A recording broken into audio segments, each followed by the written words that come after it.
Hello, everyone. I'm Greg McMillan, and this is the iPhoneography podcast. And this time we are talking about the just freshly finished iPhone 13 event. We'll call it the iPhone 13 event because that's the most important part for us and probably most of you who are listening.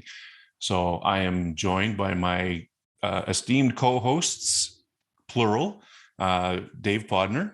Hey, Greg. Uh, just survived a little bit frantic, but kind of music heavy with the event going on there. Yeah. And we also have our newly added co-host, David Addison, who has the David Addison Show on the iPhoneography podcast. Hello, David. Hi, Greg. Hi, fellow Dave. How's it going? Did you enjoy the Apple iPhone 13 event? Go ahead, Dave. You had some words about it you were going to say. Well, yeah, I enjoyed it, and honestly, Apple's gotten to the point, and I think we all agree with this. If you bought a new phone last year, unless you're on an upgrade program or something happened to your phone, which if honestly, get Apple Care. There's no reason to get a 13 if you have a 12. There's nice little tweaks, but they packed a lot into under an hour and a half. It was very dense, wasn't it? Yeah. And they're doing that with these virtual events, is that they have 2 new iPads and pretty big upgrade to the iPads. The Apple Watch, not a major update, minor there. Fitness Plus, minor updates. And with the 2, we'll call it 2 new iPhones with the 13 regular and the 13 Pro. We all kind of remember when these things went like 2.5 hours, definitely 2 hours easy, just because of all the onstage demos and everything else. Now it's like, okay, we're done in 80 minutes. Yeah, it felt quick to me. Yeah. Yeah, and there's no, audience applause and cheers and all that stuff to get in the way either, right? Right. So, but yeah, it's, I was, happy to see what they've got for these new iPhones and you're right on the money there, Dave.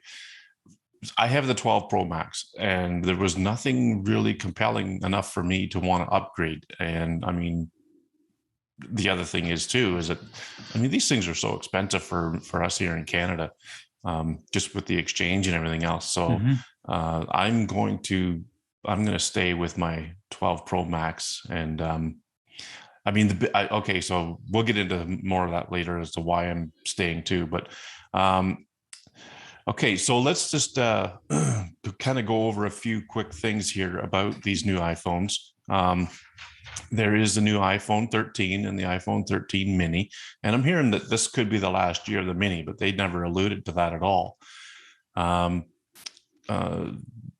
Okay, so there was some rumors and all this stuff about the way these are going to look and whatnot. And some of them were bang on the money. With the 13 and the 13 mini, the cameras are now diagonally offset instead of one above the other. And they always seem to be bang on the money these days, don't they? Yeah. Sometimes it's hard to get them wrong. Now the 13 and the 13 mini have sensor shift stabilization on the wide angle camera. Now I don't know. I didn't catch if they had it on the ultra wide. Let me double check. I thought they did, but we'll see what we can find since we're just finishing now. Let's see here. And Molly's telling right now. Well, like I said, we don't have the full information, but the wide is definitely a big improvement over the 13. Mm-hmm. Yeah. It has a... I got my notes here. They're scattered. Okay, so the wide has an f1.6 aperture. That's really good. It's going to allow for shorter capture times or like faster shutter speeds. 1.7 micro unit pixels or whatever they are. Microns. So the or microns, whatever it is. But that's really good. That you should see some big differences there in the quality of your photos. Yeah, for sure. The ultra wide on the 13 and the 13 mini has an f2.4 aperture, which is that's the same as last year, though, isn't it? Yeah, I think so. There's no difference, I don't think. I was paying attention, but they didn't even mention it, did they? Did they flash a graphic up? Because I didn't hear anything. I've got a question mark in my notes about ultra wide. They showed a graphic where it had f2.4. Right. Other than that, I don't know what else they really said too much about it. I just pulled up the Apple site here. Yeah, and the ultra wide is only a 5-element lens. It does not have sensor shift. That's only on the wide. Okay. Yeah, and it's f2.4 and 120-degree field of view. Okay, cool. So it looks like they didn't do much with the ultra wide this year compared to last. Yeah. The sort of people who are going to go for the mini and the regular 13, I would count them as though they're the sort of people who are going to want the wider. They're taking pictures at parties and group events and weddings and stuff like that. And I would imagine more of an emphasis on the ultra wide camera. But what do I know? They obviously know better than me what people want. Yeah. So okay, excuse me, the big change, I think the biggest change is in video. I called it portrait mode video when I kind of made my prediction, but what they're calling it cinematic mode, and it's basically what I thought it would be, where the background is softer, more bokeh. Okay, let's see here. The focus changes. Was that Dave? When I would say, Greg, when you mentioned about that, it's more than, it sounds like more than just that. And this is true for the non-pro and the pro with the cinematic, which is nice. They're not limiting only to pro, but it sounds like you can do after the fact focus change on video, which is kind of mind blowing. You can, shoot the photo and shoot your video and then say, oh, I want to switch from foreground to background. And then in editing, it has all the depth information. And with the machine learning, where it's supposed to be able to figure out where you want to focus at automatically, which that'll be interesting to try out.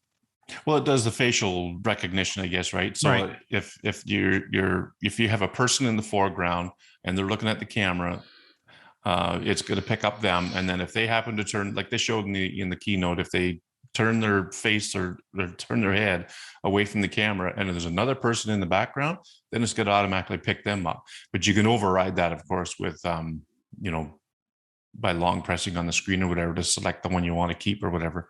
It'll even pick up a pet.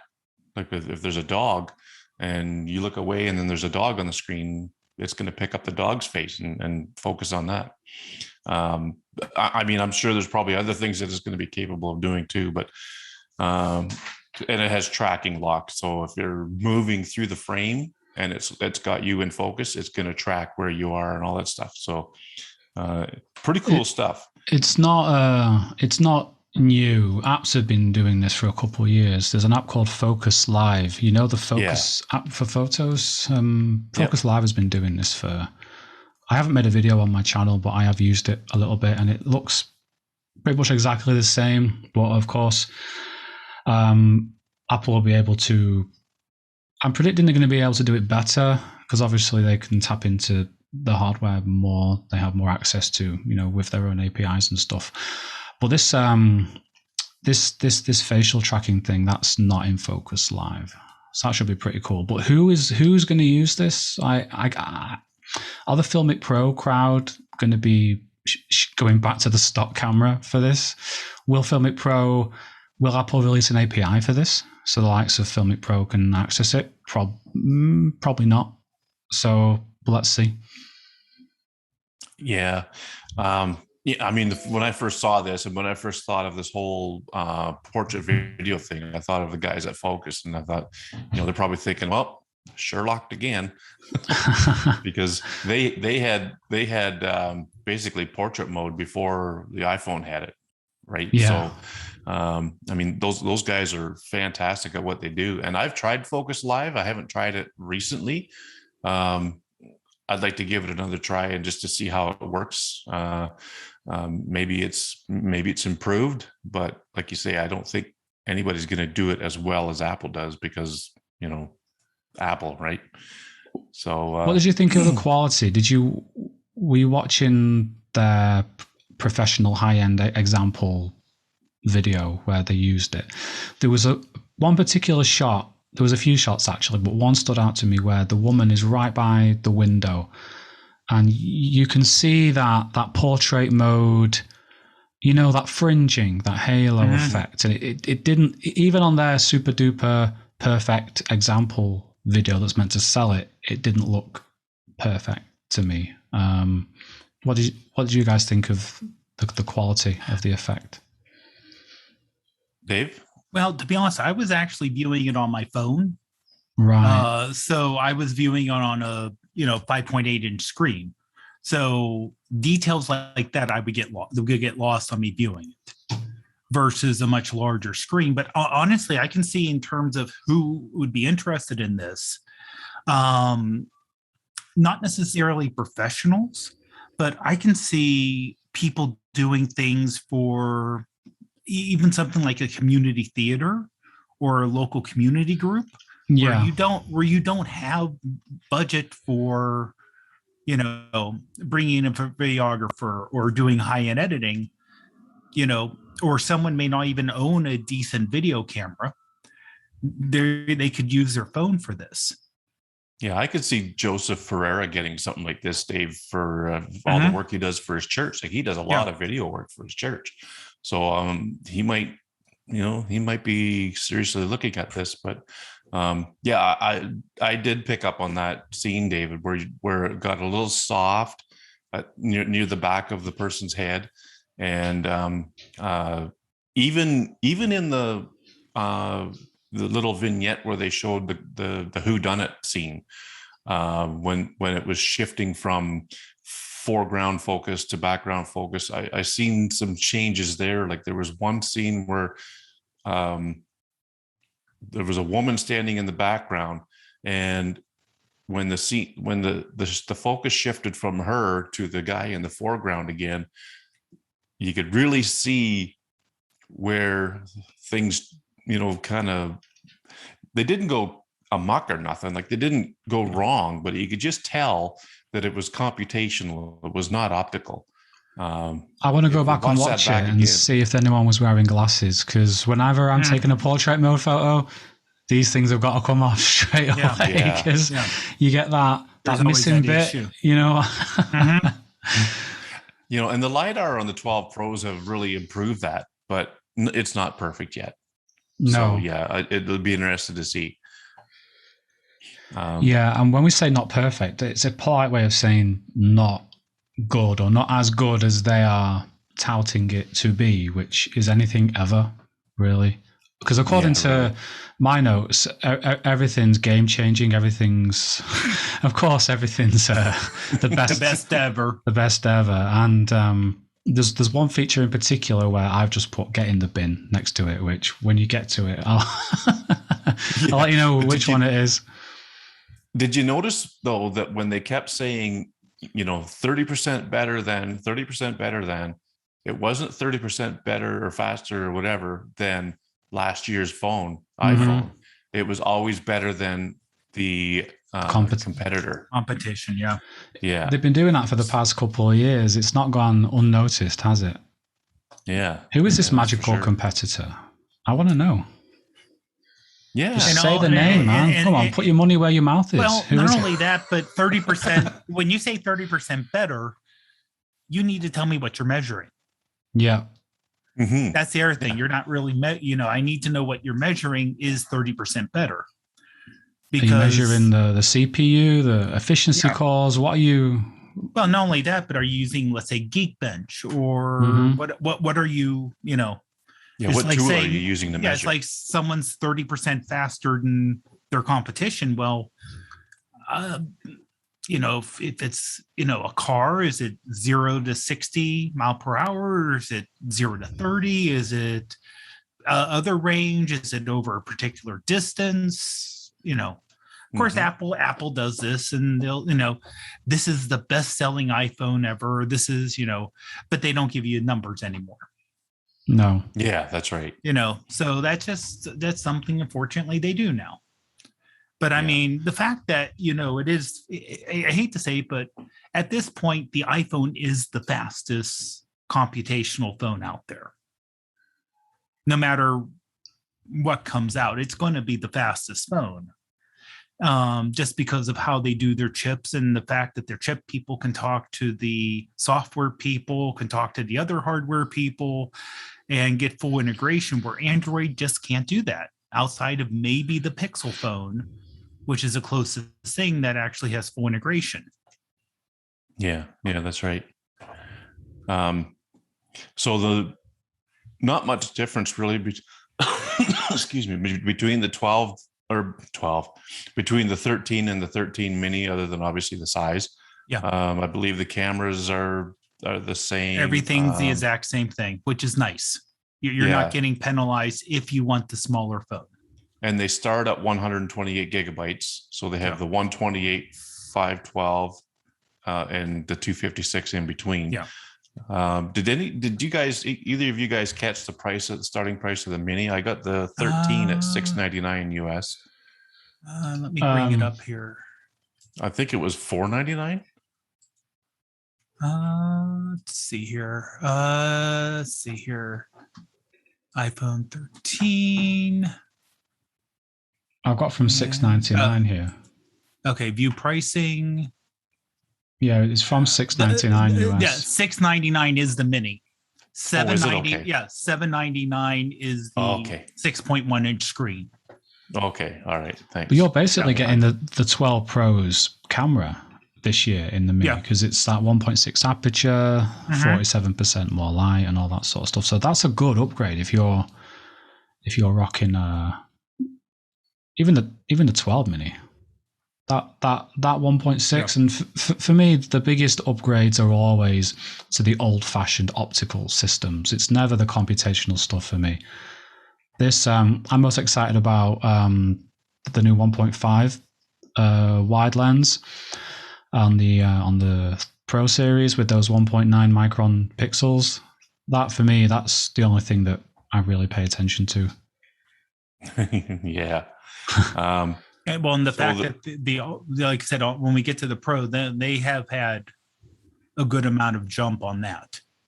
Mm-hmm. Well, let's jump to the Pro now. Okay. Because a lot of the stuff on the Pro, there's some of it on the 13 and the Mini. So Sierra Blue is the new blue color, which is it looks like my blue iMac.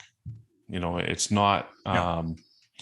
Like it's a nice color, but it's just a little too light blue for me. So if I did go up to the 13 Pro Max, which I'm not going to, but if I was going to, I would probably get the graphite. It just that blue is just a little too light blue for me. But smaller notch, so they've condensed things on that notch a little bit, but that's pretty much that's across the board. Yeah, and that was also a pretty good prediction by the leakers. Yeah. Now I did see someone say the notch is narrower, but just a tidge higher. Oh, just a tidge. You probably won't notice it, and it's probably one of those but it is a tidge higher. Yeah, which really shouldn't impact anything, because honestly, I don't notice the notch anymore. I know. Me neither. Like within a week of having my iPhone XS Max, I didn't even notice it was there that much. So in the Pro lines, you got the Sierra Blue, graphite, silver, gold, smaller notch, ProMotion display, which is really cool. it helps with battery life, because if the content on the screen doesn't need a fast refresh rate, it'll slow it down as low as 10 hertz, which is really going to save your battery. Yeah. Something that was missing that a lot of people were saying, looking at the what do you call it? I call it the invite graphic or whatever for the presentation, was always on display. Nope, not happening. No. And maybe next year, who knows? But 6.1 inch, 6.7 inch, I think those are the same sizes, are they not? Yeah, I think the externals are basically the same. Yeah, the only big difference there is going to be the camera array. It's going to be larger. So if you upgrade from a 12 Pro to a 13 Pro, your case is not going to fit. So so let's get to the meat and potatoes of all this. The camera system on the 13 Pro and Pro Max. You know what? They took a really, really big step backwards with the telephoto. You think so? You mean with the going to 2.8? It goes from a 2.2 or it's a 2.0 on the 12 Pro, 2.2 on the 12 Pro Max, and they went back to a 2.8 on the 13 Pro and Pro Max. And that, to me, is just a kick in the groin. Am I missing something here? Could you say that again? You said it's going backwards. Well, to me, I think it's going backwards in quality, because you're getting a smaller aperture. You're getting an f2.8 aperture. Yeah, I must have missed the aperture. I missed it too, but I was so excited. I just missed it completely. The Hell-Eyed guys put on Twitter a graphic of, you can see this with it. Right. Yeah. Okay. Anyway, it was okay. So here's the stats on the three cameras. Telephoto is a 77 millimeter focal length, 3 times optical zoom. That's impressive. That's an improvement. But f.28 or f2.8 aperture, going from 2 and 2.2 back to 2.8 that's not good. That's not cool, Apple. Ultra wide, that's really improved. 13 millimeter focal length. I think that's the same. It went from an f2.4, I think, to f1.8. So that is a massive improvement for the ultra wide. Yeah. And then the wide is 26 millimeter focal length, which is the same as last year. 1.9 micron pixels and f1.5 aperture. I can't wait to take some comparison shots and just see how much cleaner my raw files look with those 1.9 and the f1.5. Yeah, but you're right with the telephoto. You got that zoom. This is definitely not aimed at the professional market or people like us. This is more for your casual. Will the casual photographer notice the difference? Maybe they will. I didn't realize about the aperture, how it was smaller. Yeah. So when I was looking at getting the 12 Pro or the 12 Pro Max, I was looking at those two camera systems because they are different. The 12 Pro is f2.0, but it's only a 2 times zoom. The 12 Pro Max is a 2.5 times zoom, and it's an f2.2, so slightly smaller aperture.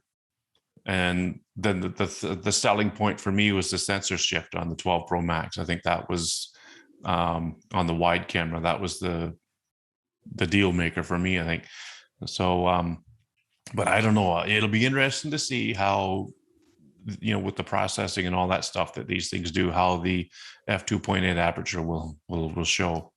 The only thing I could think of, unless they're trying to rely more on the computational, trying to make it sharper and bring in, for the light reasons, that they're trying to get that zoom.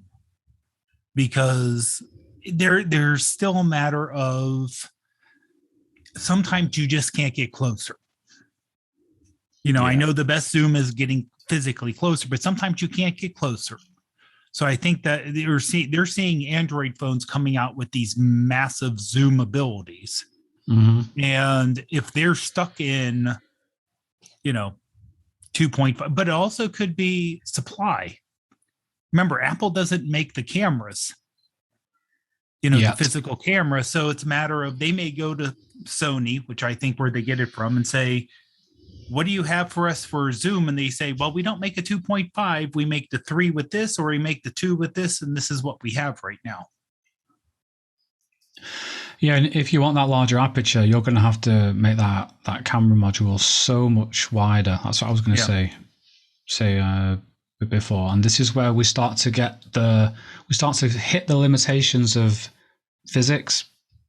Because, guys, we'll throw in that 1.8 aperture on a telephoto, but your camera bump's going to be like this big and this wide, and you may as well go out and buy a mirrorless camera at this point if it starts getting bigger. If it starts getting too big. But can I? In fact, no. I was going to jump ahead to my get in the bin feature, but I suppose we have to cover the ultra wide. I think this ultra wide. I've been ragging on the ultra wide on my YouTube channel for the past few videos for good reason. But now that macro feature looks pretty cool. Greg, you're the macro guy. You're Macro Macmillan. What did you think of that, dude? It was impressive. So they've done something to allow you to get, what was it? I think 2 centimeters away for a minimum focus distance. Yeah. That's pretty good. That is really good for not having an additional lens put on. And I'm going to have to go back to the website and look closer at the images that they have for that. Stupid me, I was writing stuff down as some of these things were going across the screen, and I think the only thing I saw was a leaf, and it's pretty much what I would get even with my moment lens on the wide angle camera, that kind of view. So it was pretty interesting. We'll see how it looks. Yeah, I'm looking at an image now. The best shot is of this. It's like a red, I don't know what flowers are, red flower with yellow flower in the middle. It looks really cool. I'm looking forward to trying that out. I don't know if it's and they also demonstrated this ultra wide macro video as well, which looked really cool. Yeah. Oh, and all 3 cameras have night mode now. That's a big deal. Yeah. I didn't realize they didn't. I'm supposed to be the iPhone guy. I think the ultra wide was the only one that didn't. Right. Yeah. Yeah. And the ultra wide was just, like you said, David, not as good last year. And it sounds like that's where they put a lot of their resources, to the ultra wide. And like I said, the telephoto, we'll see how it turns out in terms of, will the telephoto be, it's not really good for if it's that dark, or are they really going to crank on the computational photography to bring that up to snuff? Yeah. It's only, they'll never reveal anything like that in their presentation. They'll just tell you it's the best thing ever. So I'm looking forward to actually trying it out myself. But this Smart HDR4 is looking pretty cool. I'm not into this computational stuff, but they do a lot of impressive stuff with this tone mapping. And this appears to be the next generation of Smart HDR4. They should make this API available to developers. They always do. So you should see that in your third-party camera apps as well on the iPhone 13. Is Smart HDR4 coming to all the cameras, all the phones? Yeah, it'll be. I would imagine. I'm sure they said it was the 13s, but what's that, Dave? I'm sure they said it was coming to all the new 13 models. Oh yeah, it'll be all the 13s. Yeah, I thought maybe you were wondering if it would bounce back into the 12s or whatever, but no, it'll be definitely all the 13s. Yeah. Yeah. The Smart HDR3 was in all the 12s. Yeah, so that looks really cool for not even just your casual photographers, but for your Pro Raw shooters. That'll make its way into Pro Raw as well. No mention of Pro Raw this year, or God Raw as I called it in my video last year. The best thing since penicillin, according to photography Twitter. Any other thoughts on the HDR4 or any ultra wide? Because I'm dying to talk about my get in the bin, shut the front door feature. Okay. They seem to just dismiss anything that they brought out last year. So rather than repeat it, they just basically covered, I guess, the new stuff. So, yeah. I think big improvement on the ultra wide. The jury's out on whether that's going to be the case for the telephoto, in my opinion. But I guess the cinematic video was pretty huge. But Dave, you got any thoughts? Well, David at it. Yeah. Well, the one thing that we were wondering about last year, they do specifically says, and now telephoto has night mode. So they're calling that out as new for this year. So, okay, maybe it was the ultra wide that had night mode, and well, no, I think only the wide did. I think no, actually, now that I remember, I've just made a video about Apple's ultra wide versus Moments ultra wide, and I was using night mode in the ultra wide lens. I've just remembered. Okay, so it must have been the telephoto that didn't have it. Yeah, and it's just a matter of 92% more light on the ultra wide, which that's mammoth. That's mammoth. I think they all had it last year because I just held my phone down, like kind of looking underneath my desk where it's darker, and night mode is on all of them. Okay. Huh? But it's kind of weird. They said it like that way then. Yeah. Of course, in marketing team, so we'll have to wait and see. Yeah. So what's your shut the front door? Oh my God. David? Oh, this photography styles. I don't mind, right? But she specifically said, this is for pros. Pros are going to love this.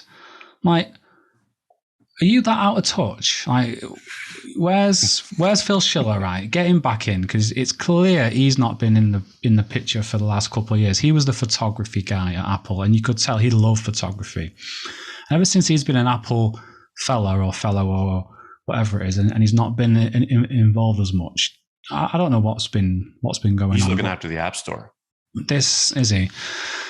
This photography styles. It's contrast, vibrant. I understand it's a little bit more intelligent than just slapping a filter on it, because it's got probably some semantic segmentation, stuff like that.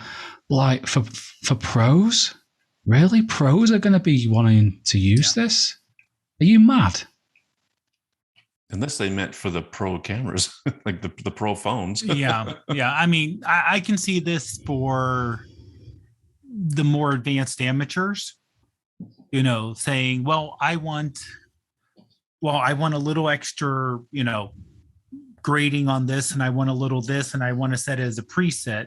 I can see that. But if you're a pro, you're not using, unless you're going to put something just like on Instagram and just as a quick and easy edit.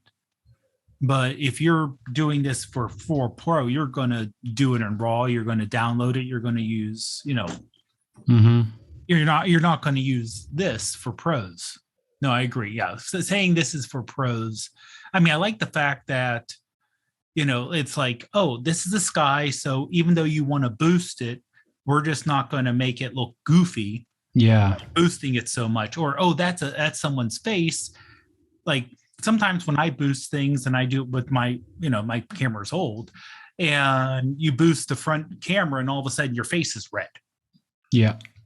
Because it boosts everything. It doesn't say, but supposedly now it's like, that's skin. Therefore, we're not going to touch that. And we're going to do the other things. And, it's going to do it intelligently. But to say pro level, unless you can say, well, we'll make it pro-like, we'll give you the thing. But yeah, when they say the pros will love this, I'm like, no. No. No, I'm agreeing with you there. That's over the top. Yeah, you can just delete that bit of the keynote. Yeah. That was a waste of time. I was going to say something else as well about, I can't remember. Someone else speak, and I'll remember what I was going to say. One thing that I noticed that some people were looking for, and Shane Mostyn being one of them, was the excuse me, the astrophotography abilities. So they did show one quick slide of a Milky Way shot, and it was basically, they were talking about, I don't know, the improvements in the camera and going to be able to give you a better night photo when on a tripod. It'd be interesting to see how that improves. I'm sure Shane will get one, and he'll be able to test that out for us. But that's what I was going to say. They got Catherine Bigelow in to shoot some film, and credit to him. Like, I remember when the iPhone 11 Pro came out, and their example of what could be done, it looked incredible. It looked like it was a Hollywood production. And now the 12 Pro and this year the 13 Pro, they actually look like they were shot on phones, which, fair enough. But Catherine Bigelow was going on about how this might change the game for Hollywood filmmakers, and it's like a revolution, as if there's not already a complete genre of a complete group of, or community, if you like, of iPhone filmmakers.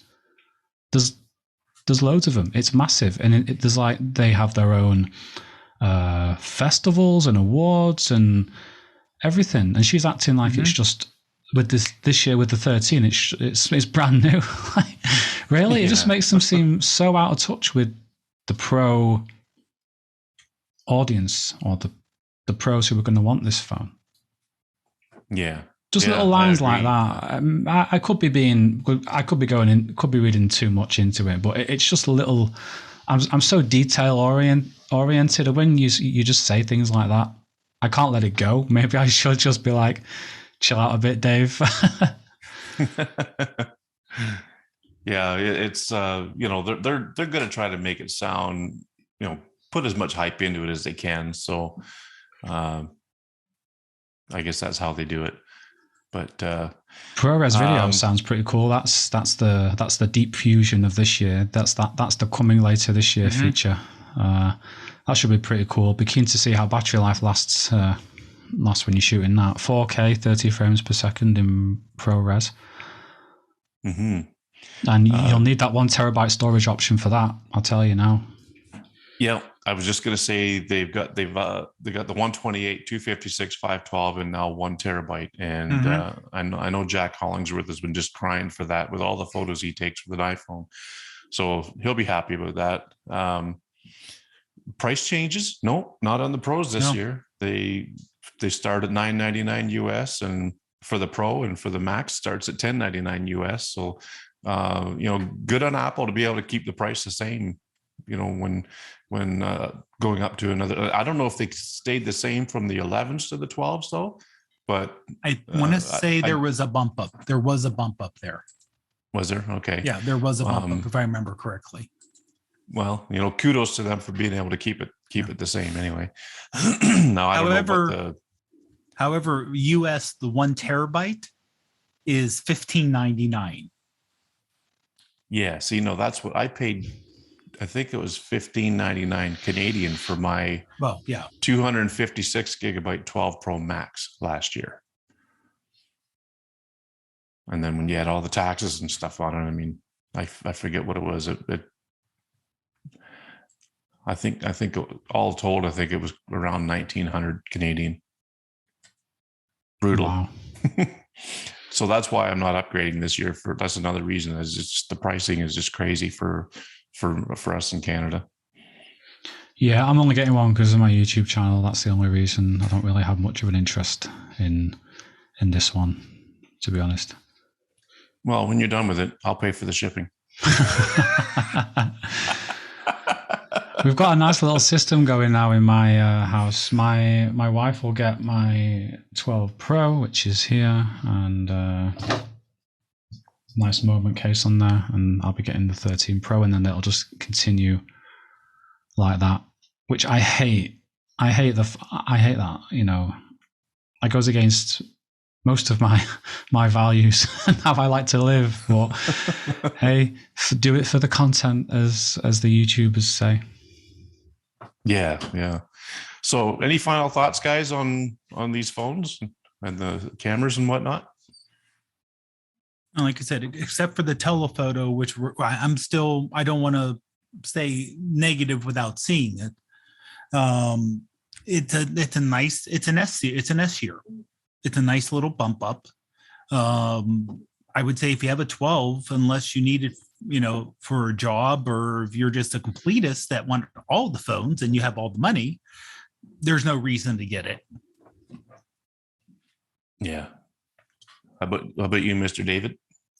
No, yeah, I agree with everything that you've just said. I just that 1.5 aperture, 1.9 micron pixels for me. That's what I'm looking forward to. I want a. Did they mention the size of the sensor? They've increased the pixel pitch. That's what those microns means. That's the distance between the center of the pixels.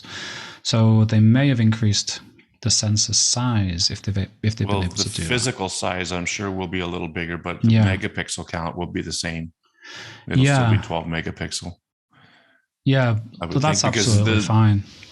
Yeah, because the physical size of the 12 Pro went up, on the wide camera, but the megapixel count obviously didn't change. So I think that's going to be the same this year. So, so final thoughts for me would be, I was right when it came to portrait mode video, but they call it cinematic mode. That's going to be very cool to see what people do with, and definitely a game changer when it comes to shooting video with an iPhone. And I think the other big thing for me was, you know, again with the telephoto, like Dave said, I should wait before I put judgment on whether that's a step back or not, just because, you know, even though the smaller aperture, well, maybe with the processing and all that stuff, and you know, maybe they will be able to pull it off and make it look really, really good. And with the 3x zoom, I mean, that's even better. That's the best zoom they've put in yet, or the best telephoto that they've put in an iPhone yet. So it'll be interesting to see how they look and all that stuff. So, well, I think that just about covers the iPhone part of the keynote. And you know, I got a 12 Pro Max, and I won't be upgrading. Not this year, anyway. You know, it's just not worth all the dollars that it would take, and for what I would get for my 12 Pro Max, I don't know. I would probably want to keep it. So I don't know. I've got 2 iPhones now. I don't need any more. But I was just looking at my notes here. I don't think there's excuse me. I don't think there's anything else I can mention as far as a last word on it. So I guess that's it. I guess we got ourselves a show. Dave Podnar, where can they all find you? Yeah, you can find me on Instagram and Twitter as ProfPod, and on the iPhoneography Facebook group is Dave Podnar Jr. And David Addison, how about you? Yeah, just put David Addison into the YouTube. Everywhere else, leave me alone. Okay, and you can find me on Instagram at Macmillan Photo, Twitter Macmillan_photo, and anywhere else you want to find me, it's about.me/Macmillan. That's all my online links and whatnot. So, well, thanks guys for coming on right after the keynote. we didn't record last night for our regular show because we were going to come on today. So we thought, well, we'll just wait for today, and then we're going to try to get this out as quick as we can. So let everybody know what we thought about it anyway, and whether that means anything or not. But I guess that's it. I should have said maybe at the beginning, it's Tuesday, September 14th, and that's the day of the big keynote or the presentation for the new Apple stuff for this September. I think next month they're going to talk about Mac and who knows what else. So if you're looking for that kind of thing, that's probably when it's going to be. So thanks for listening, and thanks for playing along, and we'll see you on the next one.